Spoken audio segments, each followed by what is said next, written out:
Since entering the New South Wales Parliament in March of 2023, Judy has been a consistent advocate for the community.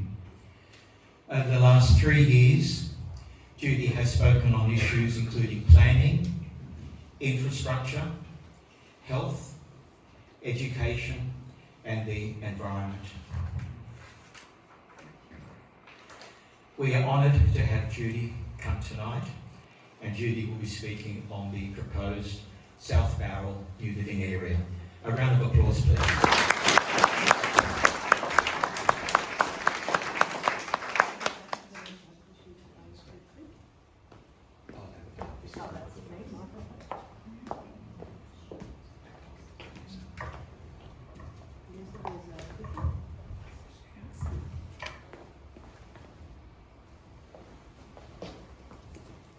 Well, good evening, everyone.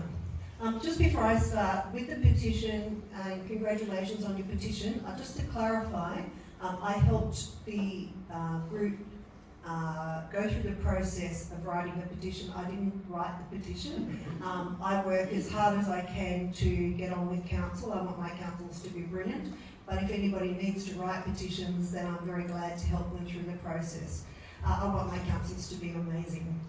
They are amazing, but anyway. Good evening, everyone. Hi. Listening has always been at the heart of why I stood for election, and it remains at the heart of every decision I make. I've got a lot of information to give you this evening, so if I go a little bit fast, I'm really sorry about that. Long before I was elected and every day since taking office, people from across the Wollondilly have written to me, met with me, called at the office, attended community meetings like this and shared their concerns, ideas and aspirations for the future of our region. I've kept all the sheets that I campaigned on. The things that I told you I would work on, I've kept them. And that's what I've worked to the entire time. And I like truth in political advertising, and it's something that we're trying to move forward in Parliament at the moment. So one of my election commitments was to advocate for sensible, well-planned and sustainable development. I've consistently said that growth must be supported by infrastructure that communities need to thrive. That means roads, transport, schools, health service, utilities must be planned for alongside development, not years after it. It also means carefully considering emergency access and evacuation, flood risk, bushfire resilience, heritage, environmental impacts, wildlife corridors, and ensuring that new communities are built in locations that are practical and sustainable. It also needs to be affordable to live there. Throughout my time as your local member, I've shared these community views directly with councils, the General Manager, ministers and government agencies. And I've made it clear that I'm not speaking with only one voice, but with the collective voice of thousands of residents. What has been remarkable in these conversations, it didn't begin as an organised campaign. They came from individuals, families, business owners, farmers, environmental groups, emergency service volunteers, Indigenous folk and long-term residents. And many had different reasons for contacting me. But over the time, one common message emerged. They all wanted the same thing: thoughtful planning, evidence-based decisions and development that improves our community rather than placing them under greater pressure. Sometimes as a community we were right and sometimes we were wrong, and sometimes we change our mind, but the voices of our community are quite clear. I want to be equally clear, I'm not opposed to development. Our region needs homes for young families, key workers, teachers, nurses, paramedics, aged care workers, tradespeople and people at every stage of life. A strong community offers diversity of housing choices and opportunities for people to build their future, close to where they work and belong. What I will continue to advocate is development that is sensible, viable and properly planned. Growth should never come at the expense of safety and infrastructure, environment or the unique character of the Wollondilly and the Southern Highlands so many people value. That's been my position from the day I was elected, and it remains my position today. And I'll continue to listen and represent our community respectfully and honestly, and to ensure your voices are heard wherever the decisions are being made.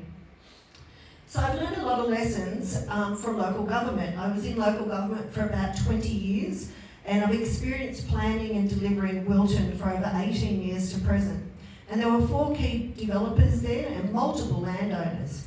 The council wished to have one great master plan led by developers, but every developer and landowner decided they wanted to push their own particular properties ahead of everybody else. And that led to, we were supposed to have a town centre that everybody put money in, but everybody tried to get onto the market first, and they all put in their own supermarkets, which makes it difficult for the town centre to actually exist. Now, before I really get into the critical issues, we all know that the flood study has been out 2 days ago, and I've been extremely busy, so I haven't had a lot of time to delve into it. But it's the third flood study that I've seen. Some of the points are that there's a couple of houses or a couple of blocks that just cannot be built on. There's about 178 or something that they call dangerous but not critically dangerous. And I do know that their recommendation asks the Insurance Council to have a look at if people can actually be insured. So in May 2026, I delivered a PMS, a private member's statement. It's a 5-minute speech, voicing the community's opposition to Bowral South, because that is one of the things I was told pre-election that the community were quite concerned about. The PMS focused on the themes of lacking of existing transport connectivity, flooding risks, preemptive of zoning residential land at the time the local council had not progressed their urgent strategic shire priority to double the capacity of Wingecarribee Reservoir, and opposed to the local council funding using ratepayers' money. I'm concerned that the council has a lack of willingness to openly share any facts or information correctly in regard to Bowral South. 1 week after the PMS was delivered in the lower house, I submitted a list of written questions regarding Bowral South to the Minister of Planning. Written questions in parliamentary business must be of a clarifying nature and must be responded to in writing within 35 business days. All written questions and answers are recorded in the Parliament of New South Wales Hansard and are free to be viewed by the public online. About a month ago, therefore, on the 16th of June, the Minister for Planning and Public Spaces responded to my written questions, which are summarised as follows. Wingecarribee Shire Council received $250,000 from the New South Wales Government Department of Planning in 22-23. The initial scope of the grant was the delivery of a master plan and servicing strategy for Bowral South New Living Area. The scope was amended in October 25 to the completion of a draft master plan and servicing strategy and subsequent public exhibition. There were no specific timeframe requirements provided for forwarding the scope proposal, planning proposal and obtaining a gateway determination. In bold print, the government did not provide advice in support of funding a rezoning planning proposal. The New South Wales Department of Planning or other state agencies would likely reserve their comments until the planning proposal is lodged with the New South Wales Department of Planning. The risk to the community is that council could beaver away spending fees on in-house staff, consultants, holding project meetings, etc., without accountability on timeframes, and certainly the various studies which are fit for purpose when anybody goes for a planning proposal to be lodged with council or the New South Wales Planning Department. And I'm told at this point in time, not only the $250,000's been spent, but approximately $500,000 extra.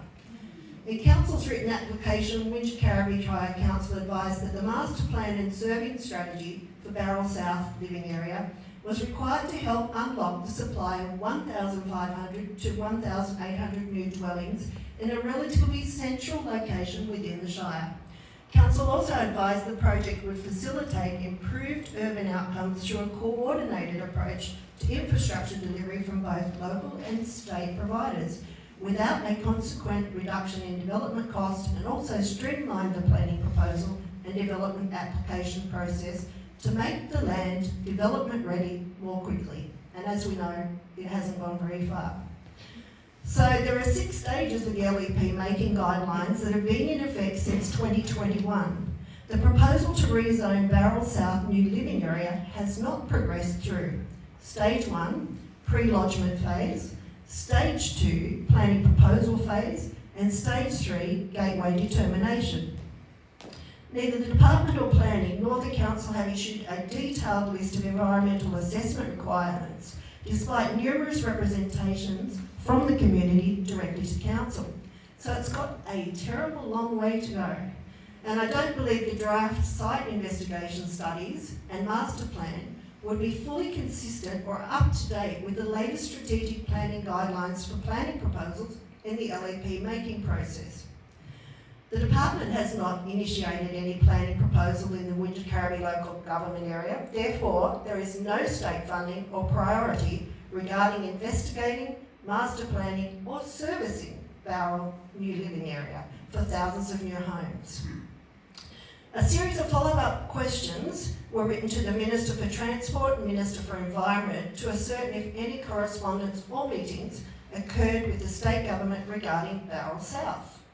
Written answers are due next week, no later than the 28th of July, but I have had verbal conversations with the Minister.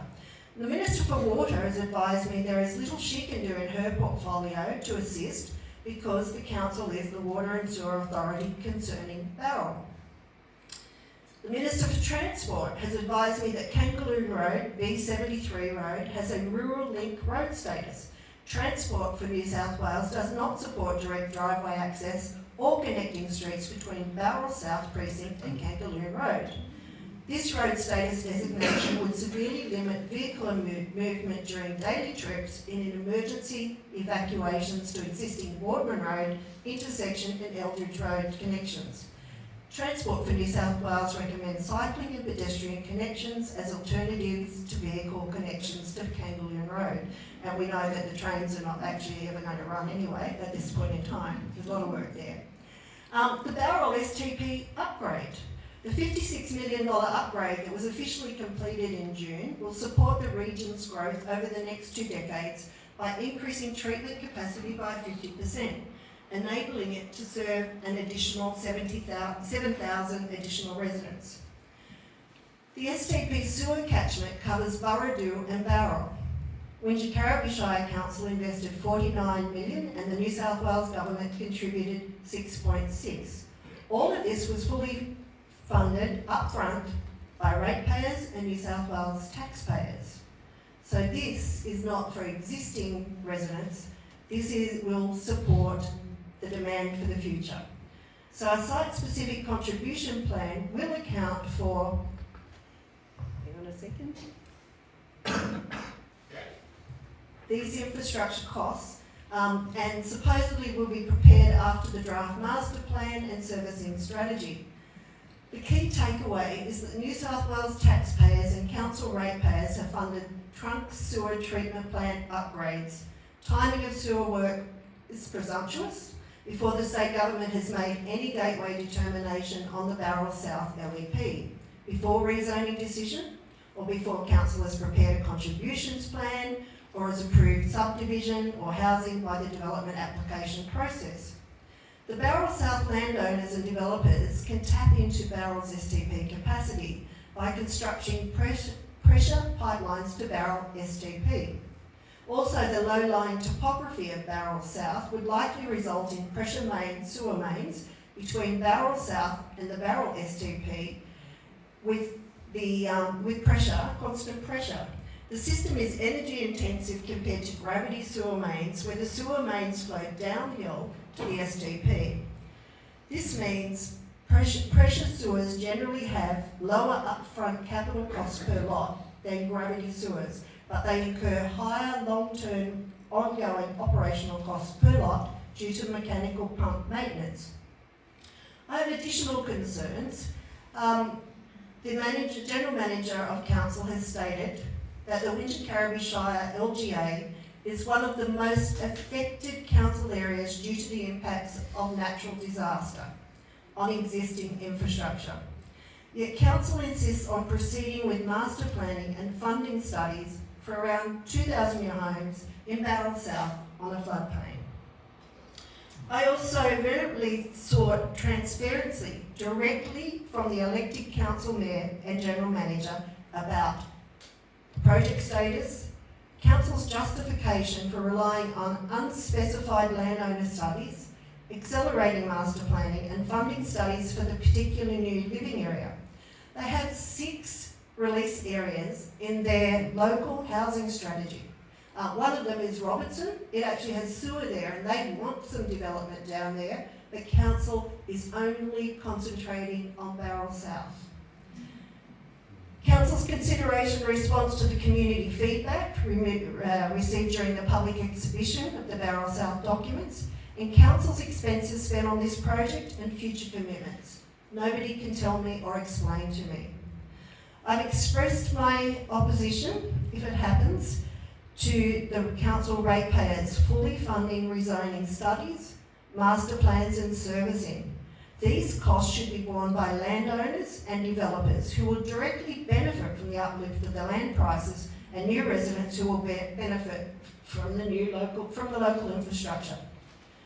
So on February 23, the council report listed that they have either have accepted the studies and investigations completed on or behalf of landowners, or procured remaining works by tender. The combination of those studies would generally constitute a comprehensive list of documents to support a draft planning proposal. I take issue with the fact that the council is on record stating that the reports were taken by the landowner or on behalf of the landowner. Furthermore, the council has described the site as owned by multiple landowners, but has not identified, named or declared a planning agreement exists between any of the interested parties. So that raises more question. Who paid for the studies and investigation by landowners or on behalf of landowners? What evidence and representation did council make to the state government, landowners and developers about streamlining the DA process and reducing the developmental costs? What were the stakeholders' expectation of council and probity arrangements? Sorry, my pages are sticking together. So my concluding comments is where to from here. I'm asking you as constituents to write to the council and to me as Member of Parliament. It was interesting, in the last couple of weeks I took a collective group of people into the government to talk about our local government, and he asked them to consider avenues to work with council, and his word were to give honey to the council. So he's asking for us to work with them, to formulate methods to engage with council on a collaborative manner. And we see that we've actually achieved something, as Jeff said, with our financial committee about to be resolved. I will continue to use parliamentary process as an MP to continue seeking the clarification and transparency from ministers of various portfolios regarding various state departments' positions, stance and consultation feedback that inform the community of the project status, council rezoning commitments and merits, or lack of the proposed rezoning. My advocacy would relate to the potential burden of rezoning on the state government functions included but not limited to traffic impacts on state roads, flood risk and impact management, emergency management, flooding, ambulance, police, firefighting, planning for health, education and other social infrastructure, and the Wingecarribee Reservoir drinking water supply needs. I'll seek transparency in the true cost of Wingecarribee Shire Council and the New South Wales Government's financial investment into the Bowral STP upgrade for the future population growth. With your continued correspondence with me as your MP, I will make representations to the Council, advocate the Council to cease work on commissioning studies, master plans and strategies related to Bowral South. I will advocate for landowners/developers who have an active interest in rezoning the land to do the financing and do the work, the preparation of the planning proposal. Seek the facts directly from the primary source, the local council for example. I want to know the disclosures of interest, why is the project prioritised, project time frames, tracking information, how far is council intending to resource the rezoning, and developing stages of 2,000 new homes using rates income and the New South Wales Government grant. I suggest affected community members devise a strategy that would influence the council and expediently publish their work to date on Bowral South. and lobby the council to submit their proposal via the usual formal channels to the New South Wales Department of Planning for a gateway determination. And that would force council to provide a summary of community consultation outcomes, produce a copy of the LEP amendment, latest versions of studies, and justify the currency of those studies and master plans. If you cast your minds back to the origins of the Bowral South land, that was a time when council prepared their local housing strategy in response to the state plan and regional plan. Well, the New South Wales Department's Bowral South Regional Plan 2041 was last reviewed in late 2020. The regional plan sits above council's local housing strategy, and it has to be consistent with the state and regional plans. They are all going through a cyclical review right at the moment. So the planning department released the draft of the Sydney plan earlier this year, and the new Illawarra South Shoalhaven regional plan will include Wingecarribee and will be put on public exhibition in the second half of 2026. So everything could change. The year is the anticipated period that the community could have their say is on the draft Illawarra Shoalhaven regional plan. So once they review that plan, we might not even have the need for those houses. So this is a time to make your voices heard in the short term. Given the concerns, I think as a collective forum, we could all go to the government and talk about what our concerns are. As a collective forum, I take note of the advice I received from the Honourable Ron Honig, the Minister for Local Government. He asked us to consider avenues to give honey to the council, but I think each and every person that lives here needs, as Raymond was saying about your rate information, you need to have a say. It's no use just sitting back and waiting for things to happen to you. You need to understand all the things that are going on, and you need to have your voice heard. And I continue to do that with this information. Just quickly, the other things that have been going on, we've had questions without notice for all sorts of ministers. You know that you've got an action plan in your council that's been put on by the Minister for Planning. Because their DAs were taking so long, there's an action plan. There's written representations to the local government and the local council on grant funding allocations. There's petitions about Bowral Hospital Cancer Care Unit, about creating a new Wollondilly Southern Highlands National Park. There's codes you can get on. There's a Judy Bus Express trying to get the train sorted out. We've got so much that we need to fix at this moment without inviting a whole lot of new residents into the area, but residents that are going to face extreme problems when they actually build their homes and another natural disaster comes our way and we're all out there trying to help them survive. So thank you very much for having me. Sorry to talk and give you so much information, but it's, as I said, it's not about flooding. It's not just about flooding. It's not about going crook about council. I think somebody's trying to geotech where I stood when I was standing up to my waste in water. It really doesn't matter exactly where I was. It was the land behind me that's Bowral South. And that was after 24 hours of rain. That's not after a week of rain. 24 hours. And I am definitely, I don't want to put any young family in that situation. So thank you for listening to me tonight. When you get round to the questions, I'm happy to answer any.